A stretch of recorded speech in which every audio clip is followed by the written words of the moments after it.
Special వంటకాల ఛానల్కి స్వాగతం. అందరూ బాగున్నారా? మేము అందరం బాగున్నాం. అందరం బాగోవాలని హనుమంతుడిని ప్రార్థిస్తున్నాం. అందరూ లైక్ చేస్తున్నందుకు చాలా చాలా ధన్యవాదాలండి. అందరూ సబ్స్క్రైబ్ చేసుకుంటున్నందుకు చాలా ధన్యవాదాలు. అలాగే మీకు ఈరోజు చూపించడానికి కాకరకాయ పులుసు చాలా బాగుంటుందండి. కాకరకాయ అమ్మ ఉండేవారండి, చాలా బాగా ఉండేవారు. అమ్మ దగ్గర నేను నేర్చుకున్నాను.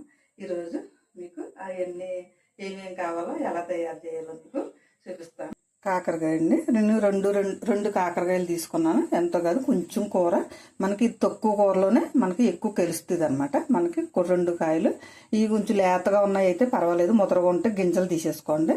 అలాగే 3 స్పూన్లు నూనె, కొంచెం నూనె పడుతుంది మనకి, ఆ ముక్కలు కూడా వేయడానికి బాగుంటుంది.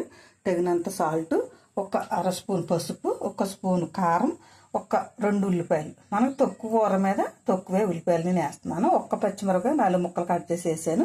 కొంచెం కొత్తిమీర, కొద్దిగా చింతపండు, మనకి 1 నిమ్మకాయ, పెద్ద నిమ్మకాయ అంత సైజు, కొద్దిగా చింతపండు, కొంచెం బెల్లం. బాగుంటుందండి పులపులుగా తీతీగా. మనకి తయారు చేసే విధానం చూపిస్తాను చూడండి.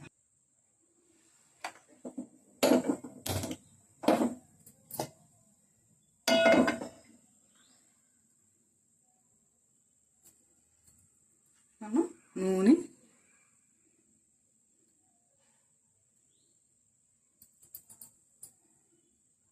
కొద్దిగా నూనె కాగనిద్దాం. పచ్చిమిరపకాయలు,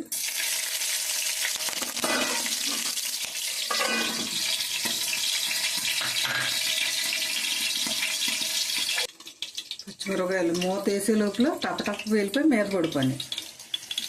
ఉల్లిపాయలు,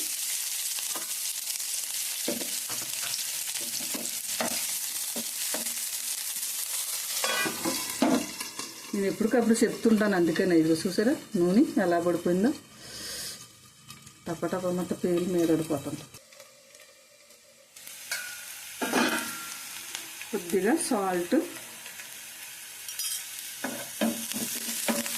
కొద్దిగా యాగనిచ్చి అప్పుడు మనం మళ్ళీ కాకరకాయ ముక్కలు కూడా వేద్దాం. ఇందాక మర్చిపోయినండి, సారీ అండి. కొద్దిగా ఎల్లుల్లిపాయలు, జీలకర్ర మనం మెత్తగా పేస్ట్ చేసుకోవచ్చు, లేదంటే ఇలాగన్నా వేసేసుకోవచ్చు. మనం ఎందుకంటే పులుసు పెడుతున్నాం కాబట్టి అందులో వేస్తే మనకి మరిగి దీని టేస్ట్ దాంట్లోకి దిగుతుంది అనమాట. నేనైతే డైరెక్ట్గా ఇలాగానే వేసేస్తాను. కొంచెం సిరప్ కొట్టుకుని ఎల్లుల్లిపాయలు వేసేసుకోవచ్చు.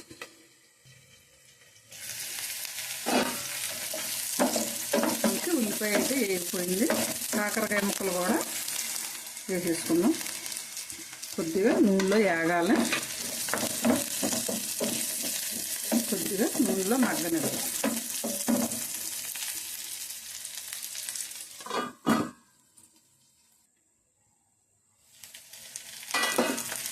ఇంకా చక్కగా మగ్గనివి.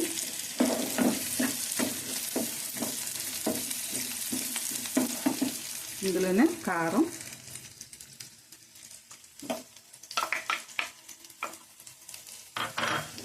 పసుపు,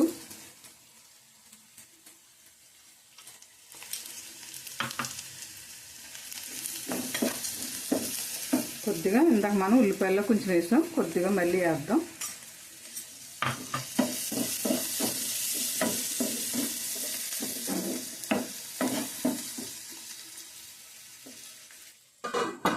కొంచెం కారం పచ్చివాసన పోయేదాకా కొద్దిసేపు మగ్గనిద్దాం.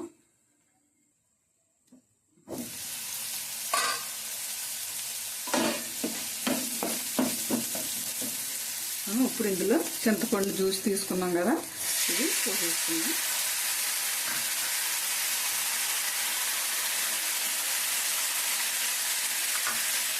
ఇందులోని ఎల్లుల్లిపాయలు, జీలకర్ర, బెల్లం, 2 స్పూన్లు బెల్లం వేసాను. మీరు కావాలితే కొంచెం ఎక్కువ తక్కువ మీరు తీపి తినిందాన్ని బట్టి వేసుకోండి.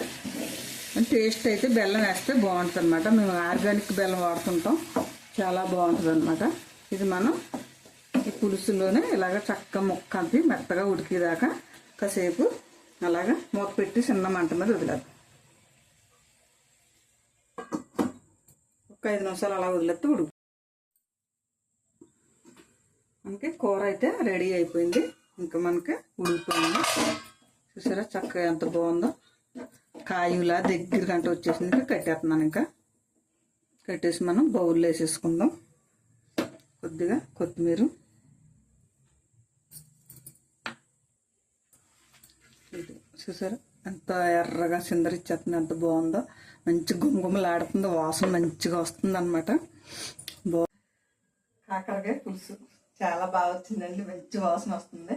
తయారు చేసే విధానం అలాగే మనకి కావాల్సిన పదార్థాలు చూపించాను కదా, మీరు కూడా ఇలా తయారు చేసుకుని చూడండి, చాలా బాగుంటుంది. మనకి ఇంత కూర వేసుకుంటే చాలు ఇంత అన్నంలా కలిసిపోద్ది అనమాట. ఎందుకంటే మనకి బెల్లం అలాగే చింతపండు పులిపెట్టి ఉంటాం కదా, కాయంలా దగ్గరికి వచ్చింది. మంచి వాసన మంచి బాగుందండి. మీరు కూడా ఇలా వండుకుని ఎలాగొచ్చిందో కామెంట్ బాక్స్లో పెట్టండి. ఓకేనండి, బాయ్ అండి. మళ్ళీ ఇంకొక ఐటమ్తో మీ అందరికి వస్తాను.